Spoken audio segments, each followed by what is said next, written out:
अभी SIA को सौंप दिया गया है और यासी वाली जो अटैक है वो NIA को दे दी गई है। पर जैसे आपको ऑलरेडी पता है कि उसमें एक जो अहम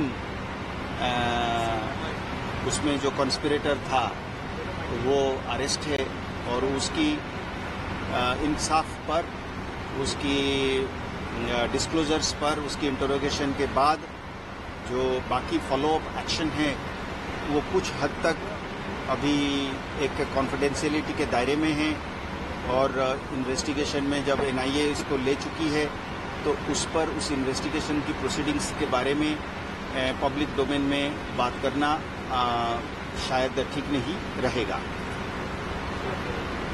अगर आप ये सवाल करते हैं कि इन्वेस्टिगेशन में एक SIA को जा चुका है, एक NIA को जा चुका है और हम एक्टिवली कंसिडर कर रहे हैं कि इस तरीके की जो टेरर अटैक्स हैं तो वो ज़्यादातर प्रोफेशनल एजेंसीज को जाए ताकि वो सस्टेन्ड तरीके से इसको आगे इन्वेस्टिगेशन करें। इनकी कॉन्स्पिरेसी, इनकी जो लोग इसमें मुलव्वस हैं, जिन लोगों ने फैसिलिटेट करा है, जिन लोगों ने इसको एड और अबेट करा है, उसके सिलसिले में इन्वेस्टिगेशन में जो लोग आएंगे उसको करने के लिए एक प्रोफेशनल तरीके से एजेंसीज को दी गई। जी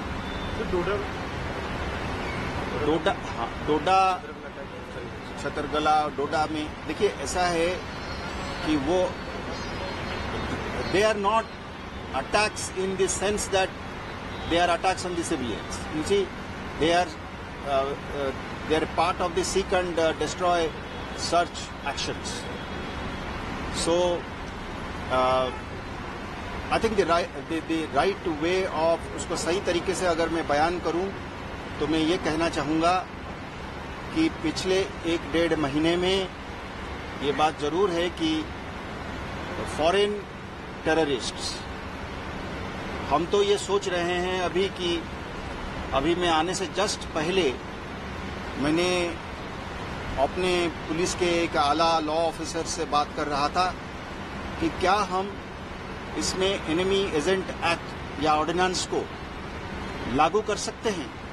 यानी कि हमारे जम्मू कश्मीर में, शायद और कहीं नहीं है, जम्मू कश्मीर में हमारा एक स्पेशल लॉ है एनिमी एजेंट एक्ट या ऑर्डिनेंस। वो इसलिए बना है कि जब फॉरेन रेडर्स, फॉरेन लोग, खासकर पाकिस्तान, जब वो लोग फॉरेन इन्वेडर्स या रेडर्स, यही लफ्ज इस्तेमाल होता है उसमें, अगर वो आ जाते हैं और सिविल स्ट्राइक फैलाने के लिए, दहशत फैलाने के लिए, गवर्नमेंट को तितर बितर करने के लिए, अंग्रेजी में वो वर्ड इस्तेमाल करते हैं कि to disturb and destabilise government established by law. और क्या उनका मकसद है कि डराएं और तितर बितर करें और अपना जो आइडियोलॉजी है उसको जबरन फैलाएं। तो इस तरीके का जो होता है, तो उसमें जो आपने मुझे पूछा इन्वेस्टिगेशन वाली बात, देखिए ये फाइटर्स तो इस तरीके से कोई इन्वेस्टिगेशन के दायरे में तो आने वाले नहीं है। ये तो विजय साहब जैसे कहते काइनेटिक एक्शन में इनको गोली मार के इनको ढेर करना है। इनको जो सपोर्ट की बात चल रही है उसकी अगर आप पूछ रहे हैं कि इन्वेस्टिगेशन के दायरे में, मैं किसी जगह पे कहा कि they will be treated as enemy agent, और हमारे एनिमी एजेंट एक्ट में सजा जो है वो मिनिमम है लाइफ इम्प्रिजनमेंट और death. There is no other of money punishment. It is a harsher law than UAPA। उसमें लिखा है terrorist associate of a terrorist and acting as an agent of the enemy who are coming from outside, who have no locus standi here। वो आके जब हमको मारने के लिए, हमारे निहत्थे लोगों को मारने के लिए, बिल्कुल बेकसूर लोगों को मारने के लिए आ जाते हैं, और उनको जो साथ देता है उनको एनिमी एजेंट के तहत आई एम श्योर हमारे जो इन्वेस्टिगेटिंग एजेंसीज लिए हैं उसको उसके दायरे में लाएंगे इनको, और इनको सजा दिलाएंगे। That's all. अगर मैंने इतना ही प्रूव करा कि आपने एक पाकिस्तानी को या पाकिस्तान से आया हुआ किसी बंदे को आपने किसी भी तरीके से एड करा, अबेट करा, रिजल्ट कुछ भी हो, मतलब खाली करा आपने, I have to prove two things, I have made my case in a way, it is the UAPA's investigation and evidence will overlap, will have a intersection, but the difference here is a harsher law will come into play. देखिए, terrorist अपना बड़ा बिगड़ा हुआ लड़का भी तो हो सकता है, उसमें तो मैं UAPA नहीं लगा सकता, एनिमी एजेंट नहीं लगा सकता, वो चाहे कितना भी घिनौना काम किया हो, बड़ा सा बड़ा बम फोड़ा हो, अगर अपना है यहाँ का पर बाहर का आदमी है, पाकिस्तानी है, और आपने उसको मदद करी, we will invoke enemy agent act. Among Pakistani terrorist SSG commanders are also part of this, those who are operating right now in Jammu and Kashmir. Well, our understanding is because they are usually not caught alive. We suppose if they are caught once, we would know the full truth. But till that time, given the way they are fighting, or they are kind of sort of terrorizing, and their modus operandi, इसको किसी को भी मतलब there is ये चलते चलते common आदमी को भी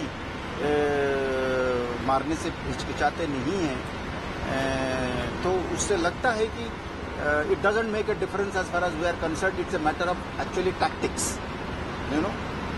For us, he's an enemy. Whether he has come from a uniform background, or he has come from a jail, or he has come from a terror factory. On Amarnath pilgrimage, sir, security scenario and your message to enemy. Last question. You see, I have always said that this fight will be won with the help of the people. It will be won with a group of BDG, SPOs and local police supported by our central armed forces. And in this, I always say that when a war-like situation or a terrorist challenge of this nature is imposed on us, there would be some losses. We will try minimize the losses with the help of our training and determination and tactics. There could be losses on the civilian side, but certainly the enemy finally will be given a defeat. And if they are thinking that we are shying away from this just because of the fear of the losses, I would urge my countrymen, I would urge my citizens of Jammu and Kashmir and natives of Jammu and Kashmir, that the first bullet will be of the policeman. Today, as I speak to you, when Farid got the bullet, he was at the forefront. और वो नीचे उतरने के बाद पूरी की पूरी टोला फिर जा रहा था उनके लड़ने के लिए. ठीक है, उन्होंने जगह की डिफिकल्टी, उन्होंने टेक्नोलॉजी की सहारा, और उन्होंने पहाड़ और फैलाव का मदद लेते हुए कुछ हद तक करेंगे. पर आपको याद है कि 1995, 2005, 2007 में इन्होंने भी कोशिश करी थी इसको वो करने के लिए, एक मंसूबा. कामयाब तो नहीं हुए, लॉसेस थोड़ी सी हुई, पर जीत किसकी हुई फाइनली. तो ये अगर सोच के आए हुए हैं तो हमको दम रखना पड़ेगा, और हम रख रहे हैं. हम ये कोशिश कर रहे हैं कि कम से कम नुकसान में हम इनको जल्द से जल्द हम 2-3 महीने में इनको नास्तोनाबूद कर दें.